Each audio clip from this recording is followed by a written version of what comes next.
Good evening, everyone. It's Thursday night. You know what that means. It is time for an episode of Honest Hour. Tonight, my guest is the one and only Trayshawn Williams, also known as Trigger. He is already in the room. Nothing's better than timely. So we're going to get him right in here.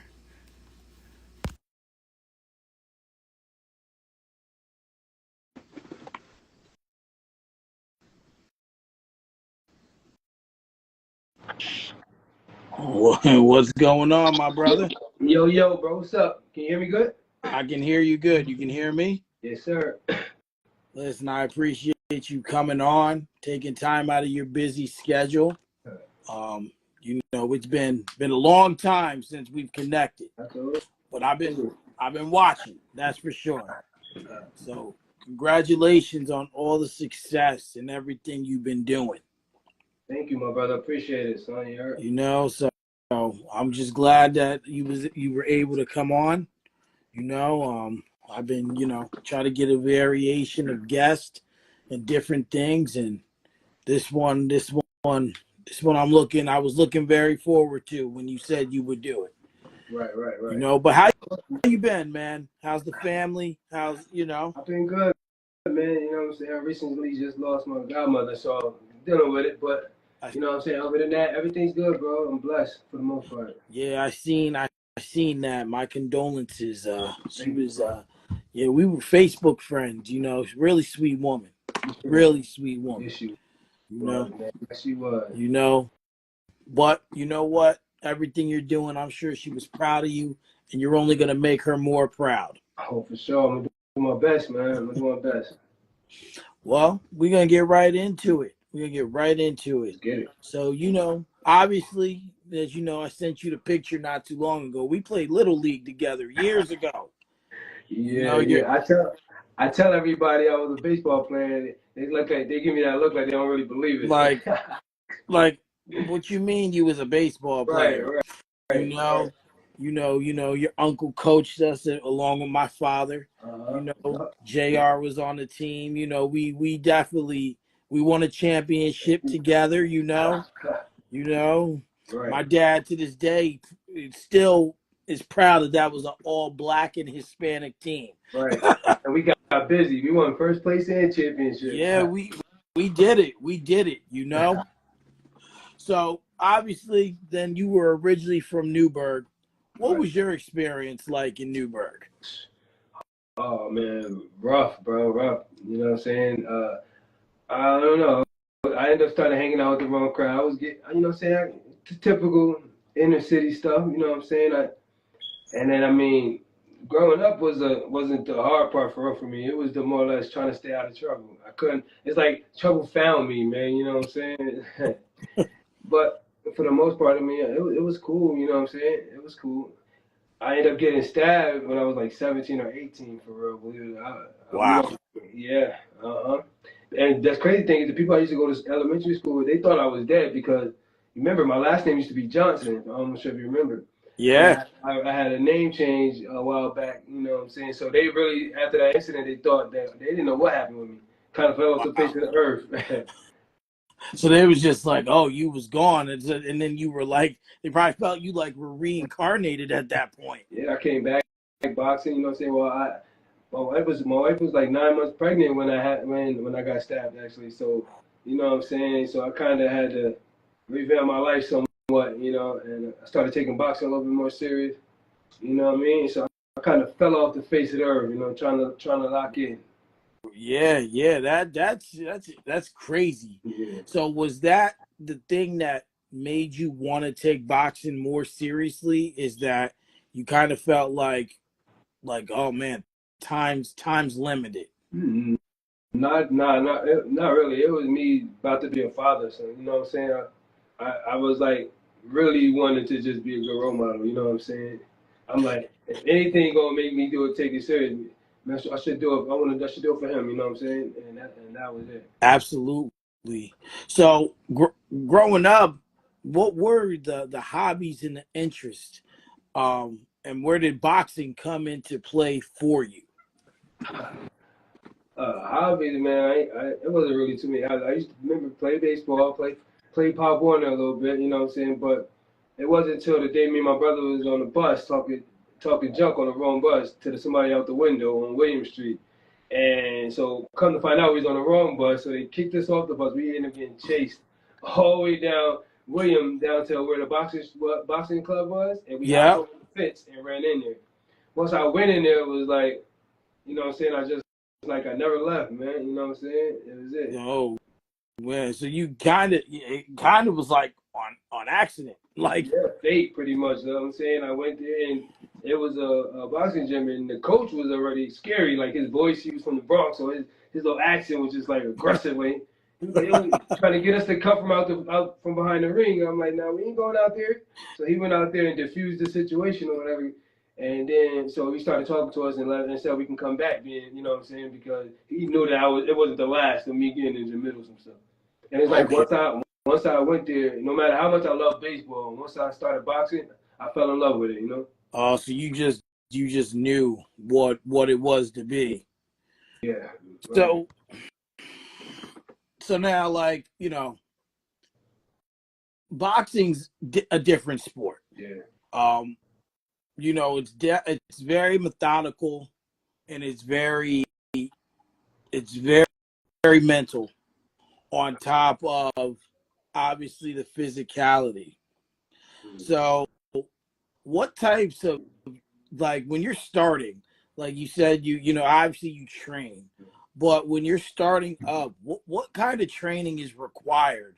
Like, The crazy thing is that my whole first half of my career, man, I was just learning on the job, bro. I didn't have nobody tell me that the nutrition was a factor. You know what I'm saying? And like that, the scientific part about it is a very key point. You know what I'm saying? So, and no one told me that. So it was like, and then I was just jumped off the porch more or less like, I want to fight the best. You know what I'm mhm, saying? When it comes to find out, they take the easiest. You're supposed to take the easiest fight for the most amount of money. You know what I'm saying? right, Because once you're done, once your career is done, these promoters and stuff and fans are just on to the next best thing. So get yours and get out, man. And I didn't understand that until, you know what I'm saying, until I started learning more and more. Because I was taking tough fights because of my financial position. Where back then I was a father. My wife made me quit my job so that way she could take two jobs so that way I can do the training. right, And you know what I'm saying? So that pressure alone made me I was taking stupid fights early on that 1 week notice, you know what I'm saying, and then getting stuck up in people's hometown. But I put myself in that situation, you know. And now it's like the stuff that I know now, I'm like, dang, I don't even. We were just asking like, how the hell was I even competing at that level? Because like take like $10,000 or $11,000 just for training expenses alone, man. So man, so imagine I'm like, yo, I didn't have none of that going in the beginning. You know what I'm right. saying? So I was just going off of pure hunger of wanting to get out. You know what I'm saying? Of wanting to get out of our situation and the will. You know what I'm saying? In my youth, as you can see, I'm Right. getting older now, but I'm definitely getting smarter. I'm getting better. Okay, okay, okay. And that's definitely a key, is knowing what to do, and sometimes having the right people in your corner to kind of gear you in the right direction. Bro, absolutely, man. That's why my son is wants to be a pro boxer. You know what I'm saying? And I'm ready for his career because I know with my knowledge now, he's gonna be Hmm. 10 times better and go 10 times farther than I ever did. And I can't, and I'm here for it. You know what I'm saying? Because I know I went through all the worst part of it, so that way he doesn't have to. You know what I'm saying? Right. Well, don't worry. We're gonna talk about your podcast with him, and we're gonna get into him as well. Right, right. Because I did watch an episode of your show, and I definitely, for someone like me, I haven't really, like, boxing hasn't been the same, and that's in here too to get your opinion, but it's just kind of just like it ain't been the same. Right, So and I've been actually, I do a sports podcast on Mondays, so I've been trying to get back into it. So right. you having that platform, what better way to get back into it by having someone I know supporting what they do and Right, learning relearning, getting that grasp at the same time, right, right, right. you know. So right, so like right now, there's really, you're considered, you consider a professional boxer then? Yeah, I am a professional. I'm ranked number 12 or 13 in the world now. I was number Woo. 10 at one point, Okay. but the inactivity, you know what I'm saying, kind of got me bumped back down. But I'll be back up there this year. Okay. And when you those rankings, Mm-hmm. right? You're number 12, and those rankings. What do those rankings be, or what are they based off of? Wins and losses. Just what it depends. You know what I'm saying? You figure like the titles that I have now, those are like interim titles for the like the WBA. Those are like the minor titles right under the world titles. Okay. And you know what I'm saying? So those help you get ranked. You know what I'm saying? These lower belts help you get put in the top 10, top 15, and then you work your way up there. That just goes off of the opposition you beat. You know what I'm saying? And stuff like that. You if in the rankings, let's say if I'm number 10 and I beat a couple of decent guys from that ranking, I'll go above them. You know what I'm saying? So Okay. that's how that works. Yeah. Okay. So now you're a professional because, like I said, I'm relearning this stuff. So, Right, right. what was it like? What was your first fight like as an amateur? And what was the transition from an amateur to a professional, from an amateur background to the professional background like? My first 4 amateur fights I lost because I mean I was like I thought I was cursed. I'm like, yo, maybe I'm just not gonna win. It's just like I wasn't getting the wins, you know what I'm saying? But I was younger at the time, like 10, 11. And then, you know what I'm saying, I started training, but then I started falling into the streets at the same time. So I was 1 foot in, 1 foot out. So I mean I was like beating a lesser competition, but when I go to the tournaments I would lose. You know what I'm saying? Because I'm not prepared, and these guys were 100% focused.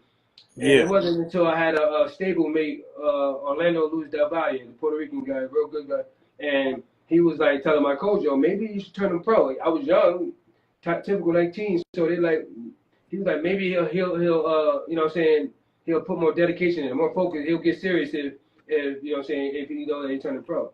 And that was the highlight there because it was the truth. I didn't want to look bad. My first pro fight was in the Civic Center in Poughkeepsie, so that's like Okay. right across the water. Right. Man, Yeah. we sold that arena out, man. And my pro debut, I'm like, yo, I'm not gonna lose in front of my hometown, man. You know what I'm Nah. saying? I was just like, I was training sun up to sundown, sun up to sundown. Man, listen, I fought a guy who had 5 fights at the time. That was my first fight, and I was scared. Like once I got to the arena, I was terrified, bro. It's a difference between being nervous and then being scared. Man, I was scared because I'm like, you know what, son? I don't want to do this. I'm like, I don't want to get embarrassed. I'm telling my Right. coach, take these gloves off. That's it. And a fight that was right before me, he won by knockout like the third round, but he came back with his face all swelled up, all that cut up. I'm like, oh, and you No. one dude. What am I doing? Yeah, I'm like, you one dude. I'm like, oh hell no. So there's no way around it in my mind. And then right before they called the first guy, that got my opponent out, he came out first. He was hitting the pads by my locker room, and that's just, it sounded like a gun was going off. I was like,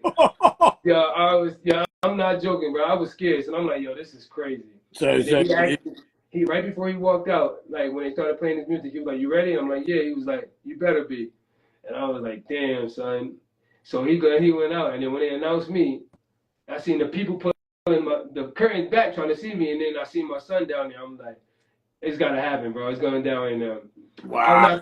I knocked him out in 20 seconds. 20 seconds? Look it up. It's public records, man. Listen, my people that was there in the stand standing up when they announced me. By the time they sat down, I was up on the rope with my hand up. Wow. Yep, seriously, I Wow. kid you not. That's wild. Yeah, that was crazy, bro. And then it was like, I've just been knocking people out for my first couple fights. I was knocking everybody out, and then it was just like I'm starting to think, though, man, people they paying people or something. Something ain't right. You know what I'm saying? My second pro fight, I knocked out Jason Sosa, who ended up going on to be a world champion. Wow. You know what I mean? And so I'm like, damn, now somebody paying these dudes to just lay down until I got clipped. Then I knew it was real. And you knew you felt it. You felt it in that moment because listen, gloves or not, it hurts. Oh yeah, them gloves is like genuine leather, man. Like just when they graze you, it's like a razor. Yeah, like you like whoa. So there's one thing that I like, a couple that's just boxing science questions that I have. Now, you know, when they were talking about this Tyson Jake Paul fight, okay, they were talking about the ounces of